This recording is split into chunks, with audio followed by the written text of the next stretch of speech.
Dans ce nouvel épisode de Café Trailer, je m'entretiens avec Robin Schmitt. Alors le nom ne vous dit peut-être pas grand-chose et pourtant la page Les genoux dans le gif, là je suis sûr que ça vous parle.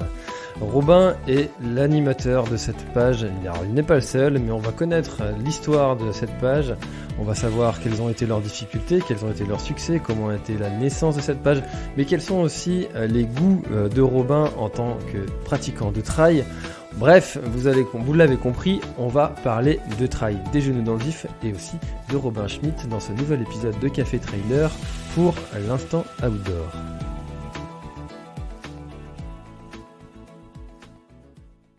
Bonsoir à tous, bonsoir Robin, merci d'avoir accepté mon invitation. Comment vas-tu Robin ? Salut François, écoute, merci beaucoup. Écoute, ça va très très bien. Il fait beau chez toi en ce moment à Annecy ? Ouais, il fait beau. On a eu une période absolument dégueulasse il y a quelques semaines, mais là on est pas mal. Ça peut même faire du vélo en manche courte, en haut et en bas, donc il n'y a pas à se plaindre. Écoute, on est pas mal, ouais. Trop bien. Eh ben écoute, ça va peut-être surprendre toute la France, mais en Bretagne c'est pareil. Voilà. Alors ça, je suis pas totalement certain, mais Bon alors Robin, j'ai l'habitude de commencer tous nos échanges sur Café Trailer par la même question, c'est que tu nous racontes ton premier trail. Mon premier trail, figure-toi que c'était en Espagne. J'avais déjà commencé le trail à l'époque, pour mes études, j'étais à Bordeaux. Donc autant te dire que, au niveau du trail, c'est là que j'ai découvert le trail, aussi paradoxal soit-il. Désolé pour tous les Bordelais, mais on peut pas dire que ce soit forcément une terre de trail. Et du coup, j'ai découvert le trail là-bas. J'ai commencé un peu à m'entraîner et puis ensuite, pareil pour les études, je suis parti en Espagne, donc à Madrid. Et puis là, j'avais intégré un club directement. Je me suis dit, bah, c'est l'occasion de s'intégrer un peu à la culture espagnole, plutôt que d'aller faire la fête tous les soirs. Va essayer de te trouver un club de course à pied. Et d'ailleurs, petite anecdote, c'est marrant, ils ont une spécificité en Espagne. Enfin, maintenant, ça devient de plus en plus en France, mais il y a vraiment des clubs de trail, Hmm. chose qu'il n'y avait pas forcément en France à l'époque, où c'était plus des clubs d'athlétisme. Et là, c'est vrai que j'ai rencontré voilà, vraiment des coureurs en montagne. Et au fur et à mesure des semaines, ils m'ont dit ah, tiens, tu devrais faire une course. Et je crois de mémoire que c'était un 17 ou un 19 km, un truc assez montagneux parce que Madrid, tout autour, il y a la Sierra, quoi. Donc il y a quand même de belles montagnes. D'ailleurs, il y a de la neige l'hiver, une station de ski, etc. Et j'étais probablement en confiance et je suis parti en fait, en fait premier quoi, vraiment sur la sortie du village, j'étais le premier. Sauf qu'on m'avait pas dit que bah, ça se faisait pas quoi. Enfin, qu'il fallait un certain niveau en fait pour pouvoir prétendre à ça. Et il y avait des types comme Jesus de la Morena. Enfin bon, c'était un délire. Michael Caballero. Enfin, c'est des types en Espagne quand même assez connus. Et en fait, j'ai fait que rétrograder. Donc en fait, ça a été un calvaire parce que je suis passé de la première place, alors pas longtemps, hein, sorti du village. Et petit à petit, j'ai commencé à rétrograder. Je me suis pété la gueule dans la première descente. Et en fait, ça a été un calvaire, mais vraiment un calvaire. Et j'étais content d'arriver. J'avais l'impression d'avoir fait 120 bornes. J'en avais fait 17 ou 19. Et non, non, épreuve, franchement, première épreuve bien douloureuse. Là, pour le coup, alors que c'était pas forcément une course trop longue, mais ouais, ça m'a calmé d'entrée de jeu, quoi. Ah bah, c'est ce qu'on appelle l'expérience. Voilà, on C'est apprend de ça. ses erreurs. Donc la prochaine course, tu vois, je suis parti un tout petit peu moins vite, quoi, histoire en fait, de pas être au seuil, en fait, quand tu sors du village, voire carrément à VMA, en fait, quoi. Donc Hmm. voilà. Et alors tu dis que c'était un calvaire, mais pourquoi avoir remis un dossard ? Ben, en fait, j'ai toujours aimé, en fait, c'est un peu, j'ai toujours aimé un peu la montagne, j'ai toujours aimé le sport, j'ai fait beaucoup de sport avant de me mettre au trail, du coup, il y a plus d'une dizaine, ouais, il y a une dizaine d'années. Et puis, bah, ça peut paraître un peu surprenant, mais en même temps, on est entre trailers là, et je pense que ça choquera personne de dire ça, mais j'aime souffrir en fait. Donc, enfin, j'aime souffrir d'une certaine façon, je ne suis pas forcément sadomasochiste, mais voilà, j'aime souffrir, enfin, j'aime l'effort en fait, l'effort d'endurance. que ça soit à vélo, à pied, etc. Et puis, bah, en fait, c'est quand même un truc assez simple, assez basique. En plus, en étant étudiant, voilà, tu pas forcément, je veux dire, moi, j'avais pas de vélo à l'époque, c'est difficile, enfin, c'est pas toujours facile de, par exemple, je sais pas, de se mettre à une activité où il y a besoin, de matériel, d'une équipe, etc. Et finalement, d'aller courir tout seul ou avec ce groupe d'entraînement, en fait, c'était aussi une solution de facilité. Et puis, bah, l'effort est vachement plaisant, en fait, de courir en montagne, de voir un peu les kilomètres au fur et à mesure des mois et des années où tu as la capacité d'aller plus vite, de se fatiguer moins, etc. Donc, moi, je pense on a tous mis un pied dans l'engrenage de la même façon, quoi. Ouais, c'est clair que ça apporte aussi des personnellement, c'est quelque chose que j'ai jamais retrouvé ailleurs. Pourtant des sports, j'en ai fait, mais des émotions, qui sont vraiment indescriptibles et uniques à ce sport Ouais, individuel pourtant, mais tellement sur le partage. ouais, ouais, ouais. Hem, Toi aussi, c'est ça aussi qui t'a attiré dans ce sport? Ouais, ouais, c'est beaucoup, bah, justement, encore une fois, là, avec ce club en Espagne, c'était vraiment, l'ambiance, très espagnole, hein. C'est-à-dire, on va aller courir 1 heure, 2 heures, on va un peu se mettre sur la gueule parce que mine de rien, ils sont quand même un peu compétitifs, et ça aimait bien se tirer la bourre. Et j'ai rencontré un peu à cette époque un espèce de mentor qui s'appelle Lolo Diez, qui est pas on va dire, qui est pas le coureur le plus connu, mais qui est un peu une personnalité, assez célèbre, en Espagne. Et lui, c'était minimum 2 pintes en fait à la fin de la sortie. Donc le côté apéritif, tapas, et tu bois un litre de bière et tu rentres chez toi en titubant, en fait, ça m'a vachement plu, quoi. Mmh. C'est vrai que ça, c'est vraiment un beau sport, vraiment. Oui, le fait de pouvoir vraiment bien s'hydrater après la course, c'est hyper important, quoi. Et de ne pas s'en vouloir en plus, c'est Et oui, c'est ça qui est beau de ne pas avoir effectivement ce sentiment de culpabilité et même ce plaisir, voilà. Donc, ouais, non, non, mais c'est vrai que c'est vachement sympa l'ambiance, on a toujours l'impression que c'est un sport, collectif et en fait pas forcément. En fait, on rencontre des gens, que ce soit lors des sorties, sur des courses, dans ta vie, avec des clubs, enfin voilà, c'est un sport hyper communautaire, c'est une communauté, je vais pas dire fermé parce que on est ouvert à tous, mais disons que ouais, ouais, c'est avec plein de codes, avec un vocabulaire, beaucoup de sport aussi, mais je trouve qu'il y a quand même un côté communautaire très, très, très fort dans ce sport, quoi. Et c'est ça qui est bah, plaisant. Ouais. on le voit sur, on va en parler un petit peu forcément de la page, Les Genoux dans le Gif. On le voit sur la page que tu animes, ça se sent qu'il y a un vocabulaire. Il y a souvent les mêmes mots qui sont ressortis. Il y a des mots qui font match quoi, est-ce que toi, tu as une espèce de checklist comme ça de mots qui sont notés dans une liste et puis tu les ressors de temps en temps, tu te dis ça si je mets cette publication-là, bon, ça, c'est sûr que ça va marcher. T'as un truc comme ça? Il y a pas forcément, non, il y a pas forcément de dictionnaire. Après, bah, après si tu suis la page, il y a des mots qui reviennent assez souvent. En fait, j'aime bien les mots un peu désuets, un peu, tu vois, heu, un peu ringard, tu vois? Le mot souillé, puis, là, une association de mots, tu vois? Parfois, enfin, je sais pas, il y a des trucs, c'est un peu des obsessions. Enfin, tu me diras, même avec les postes, c'est souvent les mêmes choses qui reviennent entre l'attaque talon, la compression, Jim Wamsley qui vomit. Enfin bon, c'est un peu toujours la même chose, il faut bien le reconnaître. Mais ouais, non, j'aime bien utiliser des mots, il y a des trucs qui reviennent assez souvent, ouais, c'est clair. Mais c'est étonnant parce que je me suis surpris l'autre jour en discutant avec un ami qui suit aussi, la page. Je lui disais: «En fait, je peux voir 10 fois la même blague et je rigole 10 fois» et en fait, c'est vrai, c'est ça, ça marche, voilà, c'est tout.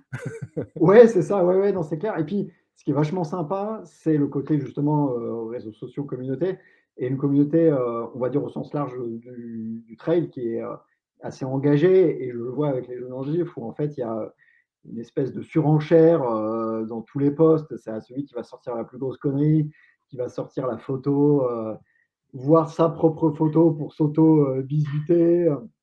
Enfin, j'adore en fait le côté, on est dans une espèce de groupe comme ça et on rigole ensemble. Et ça, c'est vachement appréciable, en fait, quoi. Et je trouve aussi, ce qui est super appréciable dans ce sport, et je pense que tu vas pas me contredire, c'est le côté proximité avec les champions. Mmh. Tu as eu déjà une paire d'artistes dans tes directs, et je pense que la proximité, la facilité avec laquelle il est possible voilà, de s'entretenir, de discuter, que ce soit sur une course ou voilà, dans un podcast, une vidéo, un live, ça c'est incroyable. Je veux dire, on compare à d'autres sports qui sont certainement aussi beaucoup plus professionnels, mais ça existe presque pas. Je veux dire, un mec qui fait un podcast pour pouvoir avoir une interview de Neymar, bon, ça risque d'être un peu plus compliqué. Accroche-toi Par contre, bien. voilà, par contre, aller s'entretenir avec François Aden, c'est tout à fait possible. Et ça, je trouve que c'est incroyable dans notre sport. Je dis François, mais c'est en fait tout le monde, hein. Il Bah, y en a François, pas si un tu qui. nous entends, je veux bien. Bon, là, il doit être, là, à 20h40, il est à l'apéro, il est au Beaujolais, donc, à mon avis, il répond plus de rien. Donc ouais, non, ça, je trouve que c'est quand même assez dingue dans ce sport. Et malgré la différence de niveau qui est absolument incroyable entre un mec normal et un champion comme François, ben, au final, non, avant et après la course, bah, on peut discuter, il n'y a aucun souci, quoi. Et ça, c'est assez génial, quoi. Mmh. Ah ça, c'est vraiment, c'est vraiment l'un des traits de ce sport qui permet justement cette proximité. C'est vrai que j'avais 2 000 abonnés sur YouTube que je parlais avec Antoine Guillon, tu vois? Donc Ouais, c'est pour ouais, ouais, non, dire. c'est clair, ouais. Et c'est fou, et tu Heu, discutes avec lui, comme si c'était, enfin, quelqu'un de normal, en fait. Bah, voilà, tout simplement parce que c'est un mec, très modeste, qui est presque un peu gêné, quand tu le félicites pour ses résultats. Donc, c'est globalement dans le trail, à part de rares exceptions qu'on ne citera pas, bien évidemment, mais globalement, en plus, les gens sont assez modestes, et je trouve que, voilà, il y a une super ambiance, en fait, quoi. bien sûr. Est-ce que toi quand même avec, bon, on le sait, on le voit, le trail est en plein essor, ça forcément du coup ça représente de plus en plus la société. Est-ce que sur la page qui génère quand même, beaucoup, beaucoup d'interactions, tu vois un changement? Dans quel sens, du coup, le changement, Dans un sens ou dans l'autre? D'accord. Par rapport au fait qu'il y a de plus en plus de pratiquants, Ouais. Est-ce que ouais. tu trouves que le sport change, qu'il y a je sais pas, un changement qui où ça se rapprocherait peut-être de l'esprit de d'autres sports ou, non, Non, tu trouves pas? écoute, je trouve pas qu'il y ait globalement de changement. Alors effectivement, il y a de plus en plus de gens qui participent, enfin qui voilà, qui se mettent, on va dire, à courir, qui prennent part à des courses, et cetera. Globalement, je trouve qu'il y a pas de changement. Après, enfin, plus dans les pratiquants, j'ai pas l'impression, qu'il y a un changement radical, simplement le fait qu'il y en ait plus. Après, j'ai quand même un petit peu tendance à penser que ça fait, ouais, je suis, on va dire, le trail depuis peut-être, pas loin de 15 ans, tu vois? Alors j'ai tardé un peu avant de faire, les premières courses, mais je suivais déjà un peu avant. On va dire, allez, grossièrement une quinzaine d'années, et forcément, et finalement c'est assez normal, mais il y a quand même un changement, je dirais, bah, voilà, il y a simplement des coureurs qui sont partis à la retraite. Je sais que tu avais interviewé, Thierry Breuil qui, voilà, dans les années, à la fin des années 2010, à la fin des années 2000 plutôt, et début 2010, il était super, super costaud, et c'était l'un des meilleurs Français, voire du monde, un Thomas Laure Blanchet. Et voilà, tous ces gars-là sont partis, tu vois, ou même, tu vois, plus récemment, Nathalie Mauclair, Caroline Chavreau, qu'on voit un peu moins. Donc voilà, forcément, il y a un petit côté, il y en a qui y arrivent, il y en a qui partent. Et globalement, j'ai quand même l'impression que, avec justement la multiplicité des courses, le fait qu'il y ait de plus en plus de circuits, de plus en plus de courses, de plus en plus de championnats, etc., j'ai l'impression que les moments où il y a vraiment tout le monde, on va dire tous les champions au même endroit, au même moment, ces courses se font un peu plus rares. Voilà, c'est un simple constat, hein, je ne dis pas que c'est forcément négatif, mais je trouvais que dans les débuts des années 2010, il y avait possibilité de voir, voilà, je me rappelle d'une Transvulcania 2012 absolument incroyable, où ils avaient réussi à faire venir absolument tout le monde. Une Cavals d'Elvent, maintenant qui s'appelle Ultra Pyrénéo en 2011. Pareil, il y avait. Alors, je dis pas maintenant il n'y a plus de niveau sur les courses, mais simplement en fait le fait qu'il y ait de plus en plus de courses, de plus en plus de circuits, ça limite peut-être un peu les confrontations. Voilà un peu le constat que j'en fais. Sinon, globalement, je trouve qu'il y a une ambiance excellente et je dirais que la communauté des coureurs est globalement hyper sympa, hyper, voilà, c'est Ouais, voilà, je suis assez d'accord avec ouais, ouais, ton analyse. globalement, c'est un vrai plaisir et j'ai pas, tu vois, je me dis jamais: «Oh là là, le sport est parti en cacahuète, C'est plus ce que ça c'était. c'est plus ce que c'était». Non, non. Après, c'est des époques différentes, tu vois? Je regardais justement parce que je voulais poster une photo, des Templiers, et je suis tombé sur une photo des Templiers il y a 20 ans. Heu, Bah, voilà, c'était différent. C'est pas mieux, c'est pas moins bien, c'est différent. Certainement qu'il y avait probablement moins d'argent. Les mecs étaient, bah, je vais pas dire pas préparés, c'est pas vrai de dire ça, mais préparés différemment, même au niveau du matériel, et cetera. C'était simplement une autre époque et ça serait un peu vieux con de dire: «C'était mieux avant», quoi. Ouais, bien sûr. Je pensais à Marco Olmo aussi que tu aimes bien, dire, «Cet homme n'est pas le vieux». Ouais, bah, tu vois, lui, c'est impressionnant. Alors lui, je sais pas si maintenant, là, en 2021, un mec de 60 ans pourrait Mmh. gagner un UTMB, probablement pas, à moins qu'un François ou qu'un Kylian, Perdure. perdure et nous claque un truc à 60 balais, j'en doute quand même un peu. Heu, ouais, voilà, après voilà, forcément le niveau augmente, et c'est évident, c'est un sport qui est encore, même maintenant, qui est encore super jeune et le niveau va augmenter encore plus, les records seront battus, on va se retrouver avec des mecs qui sont capables de faire l'UTMB en moins de 20 heures, sans trop de problèmes. Enfin, c'est pas délirant d'annoncer ça et mais c'est vrai que ouais, Marco Olmo, c'était incroyable quoi, 58-59 ans, je veux dire, alors, la plupart des gens, je vais pas dire ils arrêtent de faire du sport à cet âge-là, mais pas loin quoi et Mmh. enfin voilà, pour certains et lui qui gagne un UTMB, à cet âge-là, qui fait des marathons et ça, des Cro-Magnons et tout, ouais, c'est des exemples et je trouve que c'est intéressant aussi les mecs qui, voilà, qui arrivent à perdurer parce que lui, il court encore, hein, donc c'est pas peut-être pas au niveau qu'il avait, il y a une dizaine d'années, mais sinon, ouais, ouais, c'est clair, ouais. Ah bah, c'est que des profils dont on peut s'inspirer et personnellement, je l'ai déjà dit plusieurs fois, mon objectif, c'est d'être, un jour le plus vieux sur une course. Heu, On le sortira de l'EHPAD à 110 ans et puis on te mettra un dossard et puis voilà. faut juste faire attention à la barrière et puis, le Oui, reste, ça passe. oui, oui, voilà, c'est ça. Parce que si c'est juste être sur la ligne de départ, je veux dire, tu peux, voilà, après Facile, arriver, c'est autre chose, quoi. Ouais. c'est ça. Alors Robin, j'aimerais qu'on vienne un peu sur la naissance, des Genoux dans le Gif. Comment est-ce que, cette page est née? Et ben justement, écoute, c'était en 2013, j'étais encore en Espagne parce que du coup, j'y suis resté, pas mal d'années et du coup avec ma femme, bon à l'époque on n'était pas mariés, mais ma femme du coup, et ben certainement après une soirée un peu alcoolisée, de type sangria, ou bière parce qu'en plus là-bas c'est pas cher donc tu Mmh. as tendance à avoir un peu la main lourde.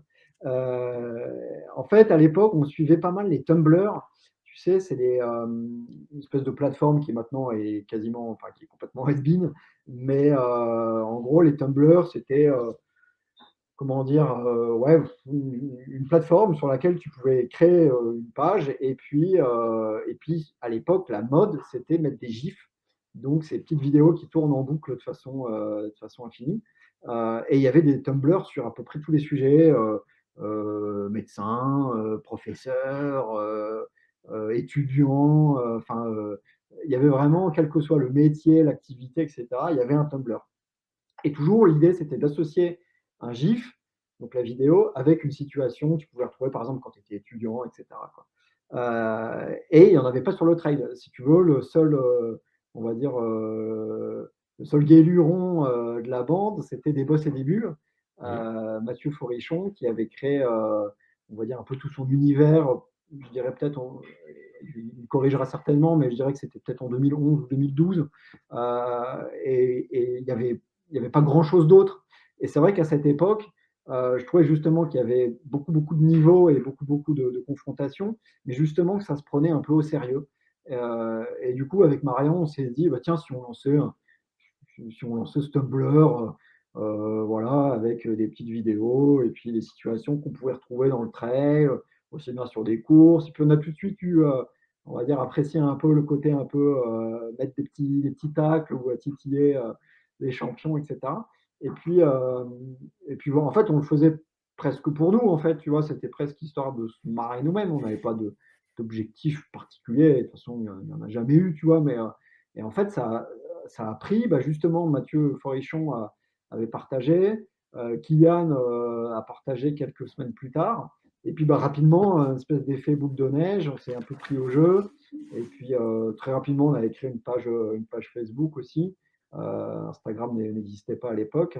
Et puis voilà, on s'est pris au jeu simplement d'animer avec nos, comment dire, on va dire, ouais, nos idées, pas dire nos coups de gueule, mais parfois un peu des trucs un peu plus piquants, surtout à l'époque. Bon, c'est un peu calmé, on va dire, mais voilà, ça a pris comme ça, en fait, simplement l'envie de créer quelque chose d'un peu différent, tout simplement. Ouais.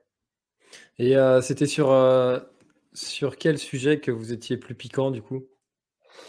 Eh bien, écoute, on a toujours été piquant Parce que avec à c'est force c'est ce de. que j'allais dire, vous avez toujours été un peu piquant.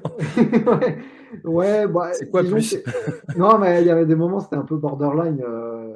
Bon, tu sais, on était jeunes, hein, donc non, mais il y a jamais eu rien de, enfin, à mon sens, rien de choquant, voilà. Mais disons que la course de quartier de Chamonix, il y a un moment, ils auraient pu nous faire un petit stop, voire un petit procès, tu vois, s'ils étaient un peu plus tatillons.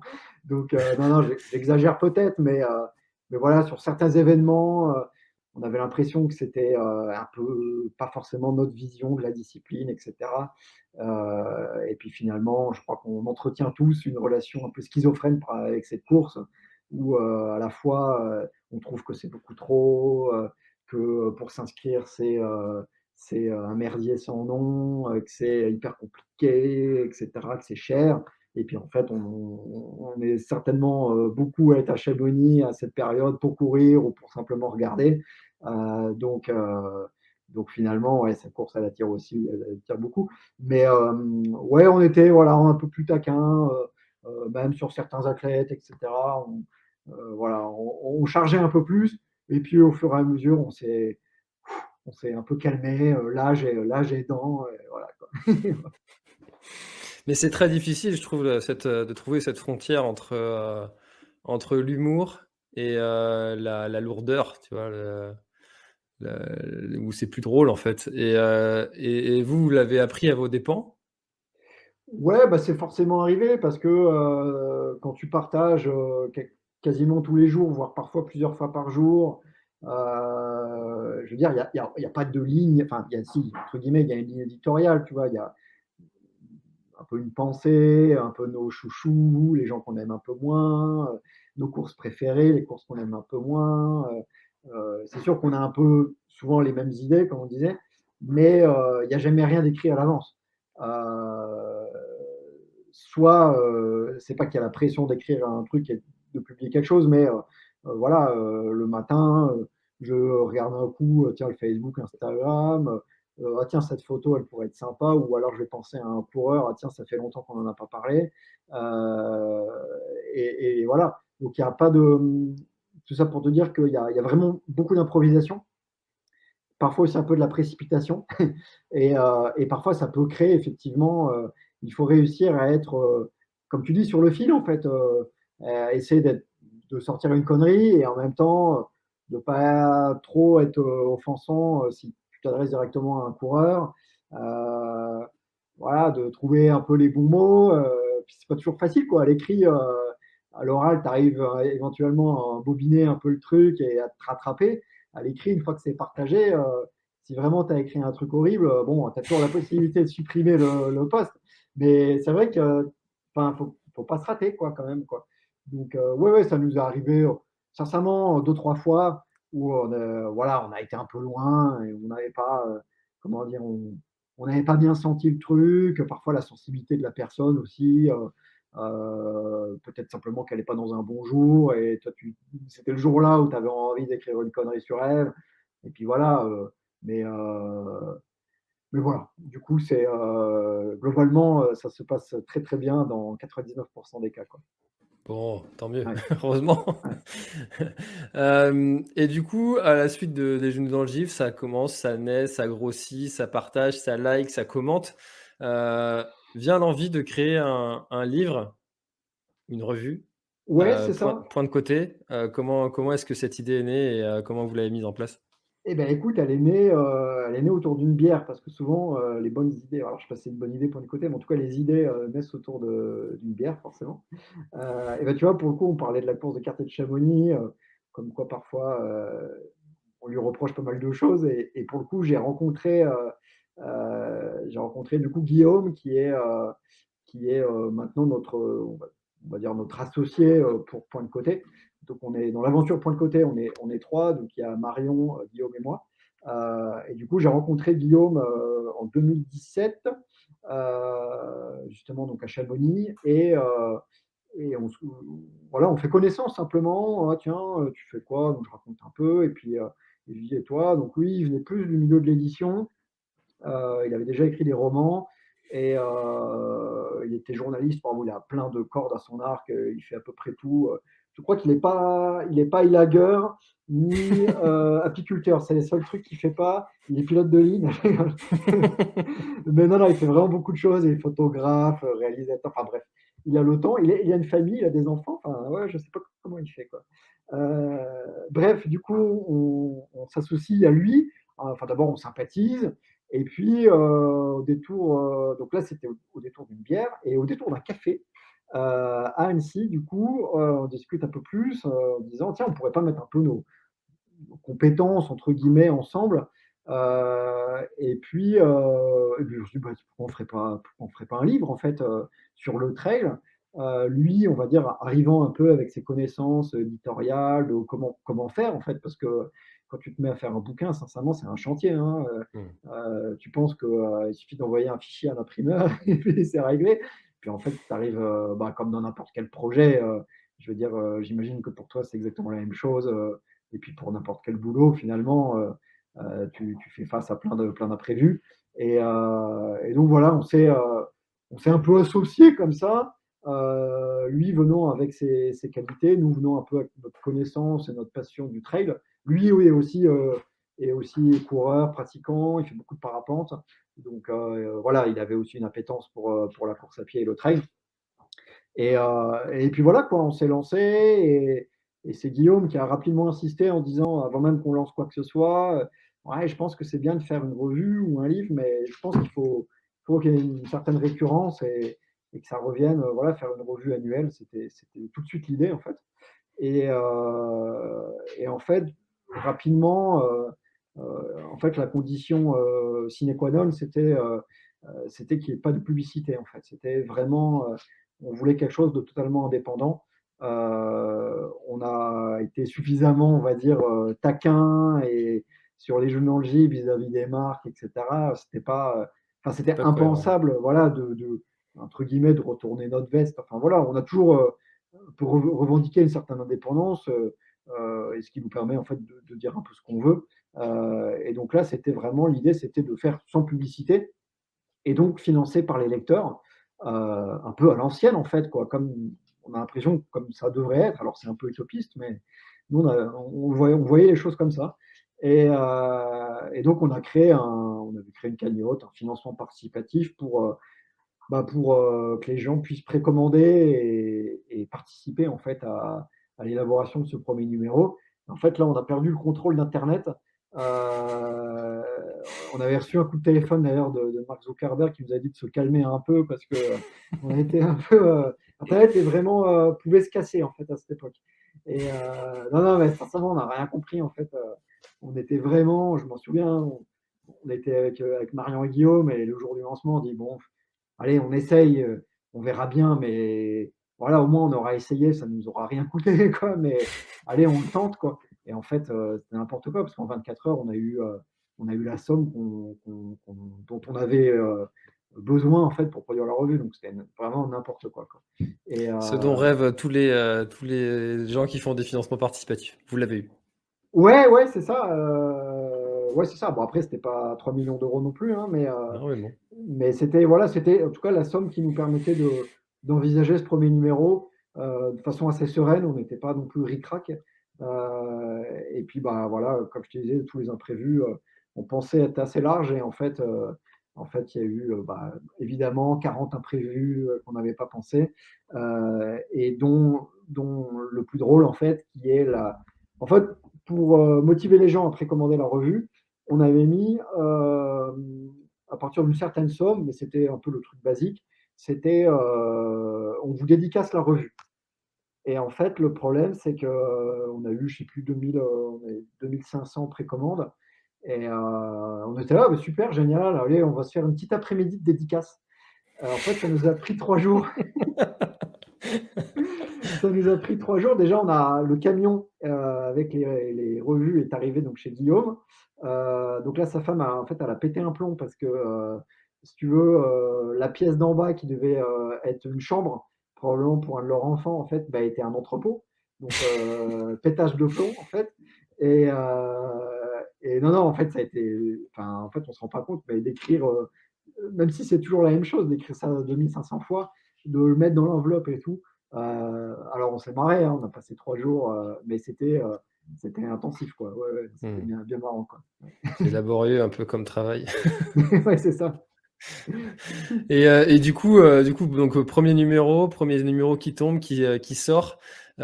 Fierté d'avoir réussi un projet qui est entièrement financé par ses lecteurs. Donc déjà bravo pour ça parce que c'est encore compliqué, hein, le milieu de l'édition avec Internet en plus Ouais, qui arrive. Toutes les personnes qui ont des magazines le disent, hein, que c'est de plus en plus compliqué de vendre des revues chaque mois ou même tous les 2 mois. ouais, ouais, ouais. Vous avez réussi ce pari-là, ce projet-là. Donc, vous vous êtes dit, toute cette aventure-là, on a envie de la refaire. On sort un deuxième numéro, puis un troisième, puis un quatrième. Ben, en fait, là où a été notre connerie, c'est que dès le premier numéro, en fait, on a écrit sur la couverture revue annuelle. Donc, en fait, directement, on s'est mis dans la merde. Et non, mais même sans ça, en fait, si tu veux, dans le numéro 1, pour expliquer un peu, en fait, on a eu aussi envie de faire cette revue, comme on avait un peu aussi envie de faire le Tumblr, parce que on se disait, bah, tiens, c'est un peu dommage, ça n'existe pas.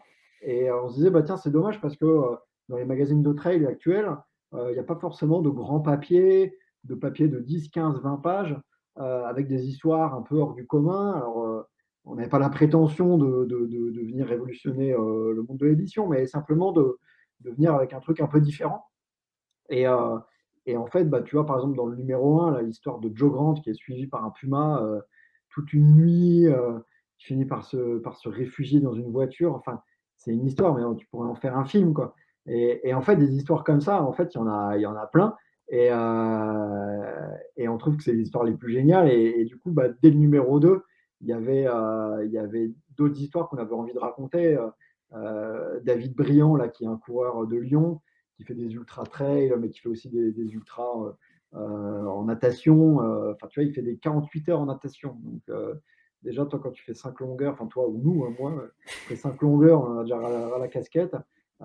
Puis voilà, c'est un type qui a eu en plus un accident de voiture. Enfin, bref, on aime bien les histoires un peu hors du commun, avec des morceaux de vie comme ça, on va dire des gens du quotidien, enfin des gens normaux en fait, qui ne sont pas forcément des champions, mais, en fait qui ont des histoires extraordinaires. Et ça, je trouve que c'est vraiment fascinant. Donc il y avait matière en fait à faire rapidement un numéro 2, et puis un numéro 3, un numéro 4, et puis bah, là, on va essayer de continuer sur cette lancée, et puis on a pas mal d'autres idées, de se diversifier un peu, de rester évidemment on va dire dans la production de livres, mais de changer un peu, d'aller explorer un peu d'autres thèmes. Donc Mmh. voilà. Mais c'est des valeurs que j'aime beaucoup, moi, quand j'échange avec des athlètes élites, tu vois, les valeurs qui transmettent la persévérance, enfin, quand tu vas t'entraîner alors que tu n'as pas envie, enfin voilà, c'est toutes ces valeurs-là qu'ils ont, cette hargne de gagner, c'est des bonnes valeurs, j'aime bien ces valeurs-là. Mais pour autant, donc du coup, moi j'en interview, j'aime beaucoup leur parler et écouter leurs histoires. Mais pour autant, j'ai aussi des retours d'auditeurs qui me disent ouais, mais on s'identifie pas à ces gens-là. Oui. Est-ce que tu pourrais pas des fois inviter des gens qui sont absolument inconnus et qui ont juste des histoires inspirantes à voilà, ils ont juste fait une course, ils ont terminé dans le ventre mou, mais ils ont eu des mille galères. On a envie d'entendre ça et du coup, vous, c'est ce que vous faites avec des histoires comme ça et ça plaît, en fait. Les gens aiment ça. Ouais, c'est ça. Bah, en fait, les champions, on les admire, hein. Je veux dire, je pense que ça se voit qu'on a une profonde admiration, un profond respect, pour eux. Mais effectivement, voilà, je veux dire, il y a pas que François, Jim et Kylian, Emily, Caroline Chavreau, dans la vie, quoi. Je veux dire, dans les pratiquants, il y a aussi des histoires absolument incroyables, des gens qui sont revenus, d'accidents, de maladies ou même des choses un peu moins graves, mais simplement qui ont des histoires. Tu vois, par exemple, là, dans le numéro 4, on a fait une interview de Philippe Gotch. Donc, Philippe Gotch, en fait, personne ne le connaît. Je pense qu'on connaît, on est capable de presque de donner un champion du monde de fléchette ou de bowling, mais de Philippe Gotch, en fait, on ne sait pas qui c'est. Et en fait, Philippe Gotch est le recordman du monde du kilomètre vertical. Ce qui est quand même assez dingue, en fait, c'est que personne ne le connaît. Euh, et du coup, voilà, on l'a rencontré. Enfin, c'était pas facile. En plus, il y avait la barrière de la langue. Il est italien, mais plus la partie germanophone. Euh, donc, on est venu avec une traductrice, etc. Et puis, bon, c'est un gars qui a un peu des casseroles au cul et qui est un peu, comment dire, sulfureux. Donc, on a bien aussi voilà, cherché, tu vois, pour le coup, lui, enfin, il a le physique d'un champion, la performance d'un champion, mais il n'a aucune notoriété et personne ne le connaît. Et, tu vois, dans le numéro 1, on avait fait une interview de Christelle De Waal. Pareil, à l'époque, elle était record woman du KV, mais en fait, personne ne la connaissait, quoi. Puis il y avait une affaire de dopage, etc. aussi. Donc, on aime bien les histoires un peu comme ça qui sortent de l'ordinaire. Et comme tu dis, c'est vrai que les champions sont inspirants, mais parfois on n'arrive pas à s'identifier. Je veux dire, c'est tellement stratosphérique en fait que, ok, ouais, Kylian, il a fait 2h30 à Cerzinal, mais en fait c'est n'importe quoi, quoi. Tu vois, ça n'a juste aucun sens. Ou, tu vois, ou Courtenay de Walter, elle est hyper inspirante et en même temps, tu te dis, bah, je serai jamais comme elle, quoi. Tu vois, donc, Mmh.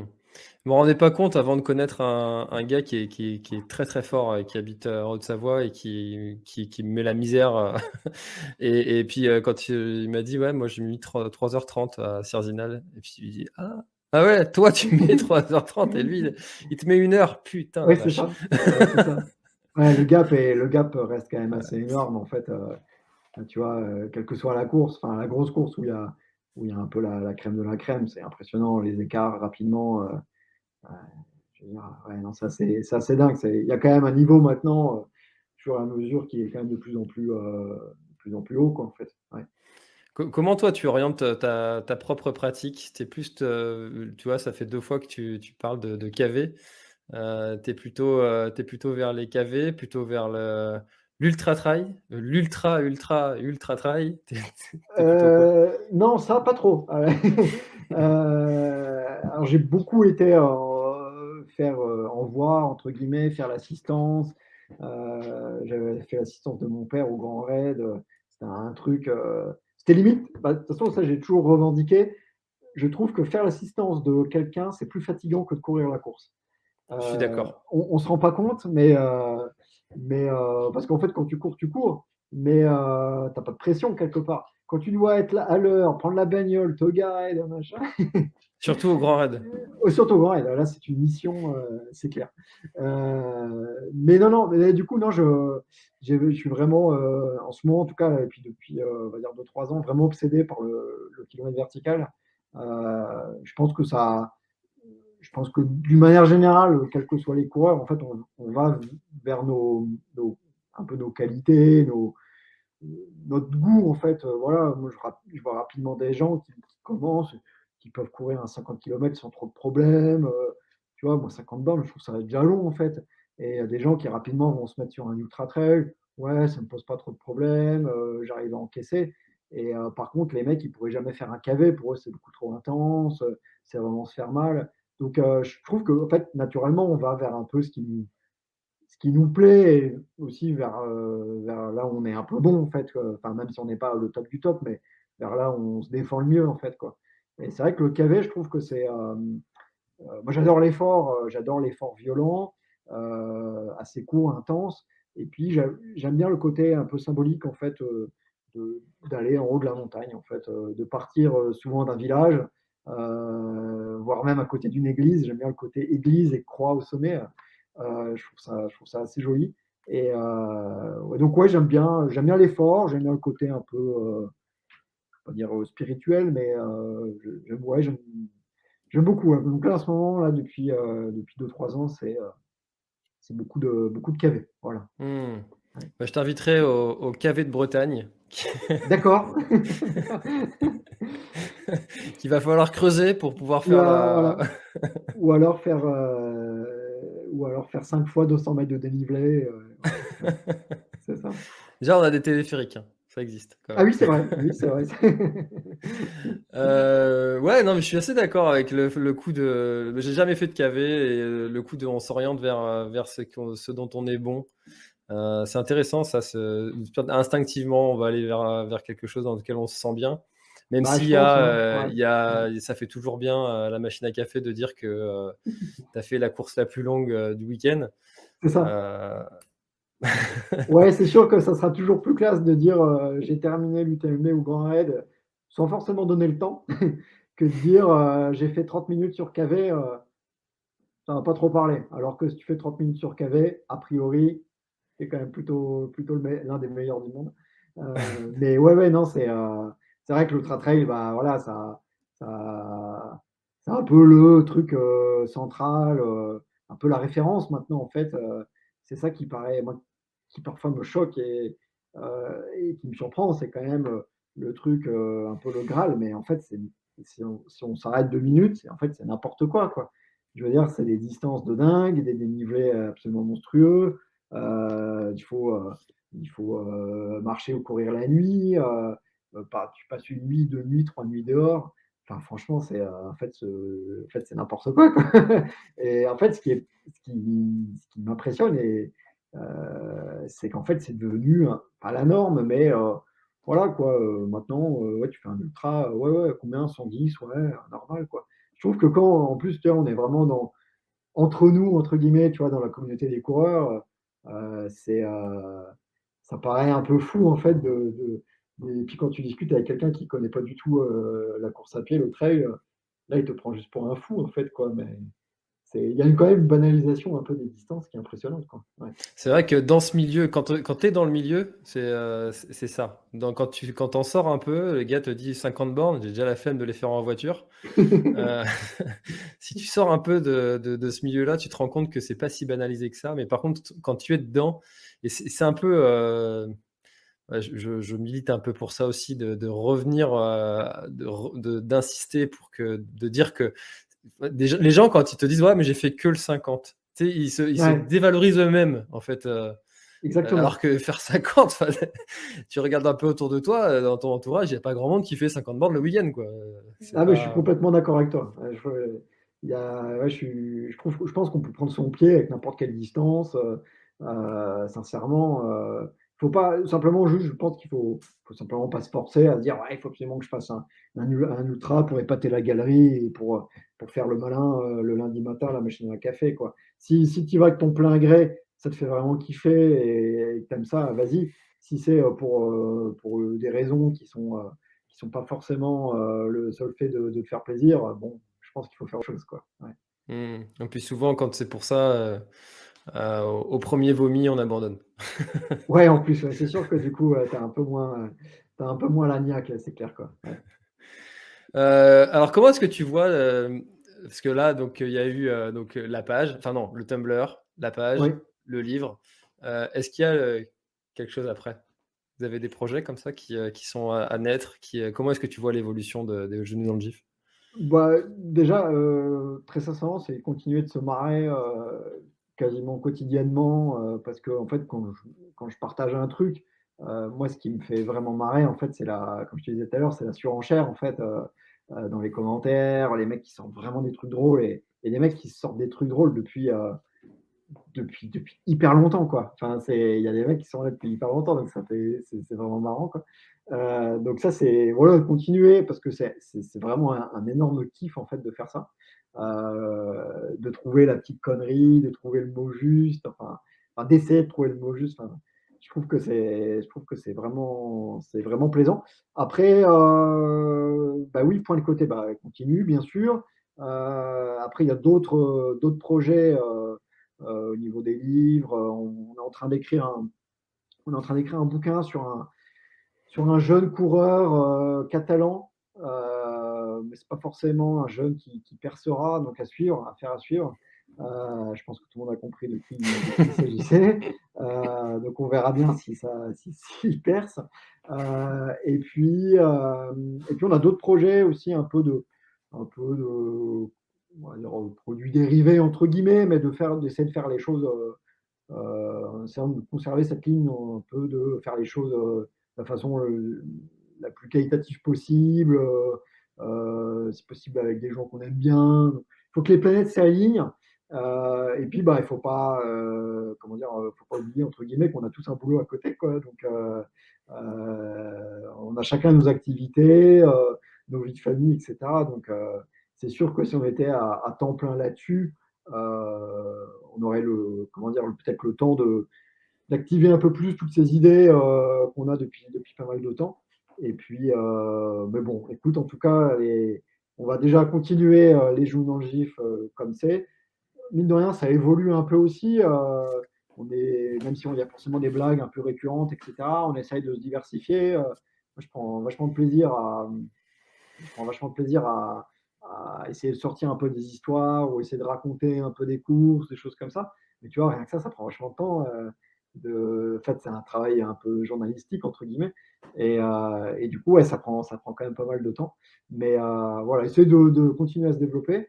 Puis on a nos projets, mais si ce n'est que point de côté, donc ça c'est une fois par an, mine de rien, ça nous prend vachement de temps en fait. On est souvent pris pour des gros branleurs, mais en vérité, ça prend un temps de dingue en fait, bah, d'avoir l'idée, de contacter la personne, de faire l'interview, d'écrire l'article, de l'illustrer, les allers-retours avec le graphiste. Enfin bon, je me plains pas, hein, mais simplement, c'est vrai que ça prend du temps et on n'a pas la capacité d'en faire plus en fait, quoi. Hmm. Mais c'était justement une de mes questions parce que bon, moi je me rends compte du temps que ça prend, peut-être pas tout le monde, mais c'est normal en fait. Les gens, c'est pas leur activité, c'est normal, ils s'en rendent pas compte. Et, je voulais savoir si justement tu étais à plein temps, ou s'il y avait quelqu'un qui était à plein temps sur ce projet-là. Du coup, la réponse est non. Ouais, non, la réponse est non, et c'est aussi c'est une réelle envie, en fait, c'est pas parce qu'on n'a pas les moyens de se rémunérer pour en vivre complètement, c'est un vrai choix, on va dire, d'avoir chacun nos activités à côté qui ont parfois rien à voir avec le monde de la course à pied et le trail. Voilà, on a toujours considéré que les jeux dans le gif, c'était un peu un délire euh, qu'on qu'on fait sérieusement, entre guillemets. Hein. Le but, c'est pas d'arrêter du jour au lendemain, mais ça reste un peu un loisir, une passion, et on veut surtout pas se mettre la pression avec ça, à se dire, oh là là, il faut absolument que ça sorte, voilà, si ça marche plus, on est foutu. Voilà, il va falloir vendre le chien, etc. Quoi. C'est pas le but. Il faut que ça reste du plaisir. Tu vois, le trail on le pratique en étant amateur, même si on s'entraîne, etc. Et en fait, on retrouve un peu le même fonctionnement, c'est-à-dire on fait la chose sérieusement, mais sans se mettre trop de pression. Voilà, ça reste du loisir en fait, quoi. Hmm. Alors, il y a Pierre qui demande une info sur Truder. Oui, alors c'est bien Pierre, je vois qu'il y en a qui suivent. On a tenté il y a quelques mois, en fait, avec Jean-Baptiste Chandelier, donc, qui est un parapentiste assez connu. Euh, Si tu veux, il y a pas mal de vidéos de lui qui circulent sur Internet où une de ses spécialités, tu vois, c'est vraiment d'être à ras du sol, etc. C'est vraiment un mec qui maîtrise vraiment sa voile. Et du coup, en fait, il avait voulu lancer une revue de trail, pas une revue de trail, lapsus, une revue de parapente. Et en fait, malheureusement, pour plein de raisons, ça n'a pas pu voir le jour. On retentera peut-être le coup, peut-être dans les prochains mois, les prochaines années, prochain siècle, on ne sait pas. Mais écoute, pour le moment, le projet est en suspens. Les planètes ne sont pas alignées en fait comme on voulait, et ça a été un peu plus compliqué que prévu. Voilà, donc là, on reste concentré, on va dire, sur Point de Côté. Voilà. Super. Eh ben écoute, merci Robin. Est-ce qu'il y a quelque chose que tu aurais aimé ajouter et dont on n'aurait pas parlé ce soir et que tu penses que si on n'en parle pas, on aura passé une mauvaise soirée? Alors déjà, la soirée est excellente, mais on n'a Je pas suis assez de d'accord. temps. Non, mais je pense qu'on a fait le tour. Écoute, c'est vrai, je le reconnais, je fais un peu mon mea culpa, dans tout ce qui est post et cetera. On parle beaucoup des Alpes, beaucoup des courses qui se passent dans les Alpes, parce que, voilà, parce que déjà on y habite et puis, le terrain de jeu est forcément assez sympa. Il y a pas mal de grosses courses là-bas. Mais du coup, je tiens à présenter solennellement mes excuses pour tous les Bretons dont on ne parle jamais. Alors qu'on en discutait tout à l'heure en off. Et c'est vrai qu'en fait, tu disais que c'était une terre de trail. En fait, on le voit, il y a beaucoup de pratiquants. Et on le voit aussi voilà, dans un peu les champions qui sortent de Bretagne et qui vont parfois claquer des trucs assez costauds, que ce soit à La Réunion ou autre. Donc, toutes mes excuses, voilà, et je voudrais qu'on parle un peu plus de la Bretagne. Ah bah voilà, vous l'aurez entendu pour la première fois dans un café trailer, Les Genoux dans le Gif présente ses excuses à la Bretagne. Ça fait un très très beau titre putaclic ça. C'est ça. Incroyable, l'excuse numéro 4 va me surprendre. Ouais. Cliquez. Cliquez. Ouais, bah c'est vrai, hein, oui, on en parlait en off. C'est vrai que la terre de Bretagne, enfin la terre de Bretagne, la Bretagne est une vraie belle terre de trail avec des champions. Je me demande comment ils font d'ailleurs. Ouais.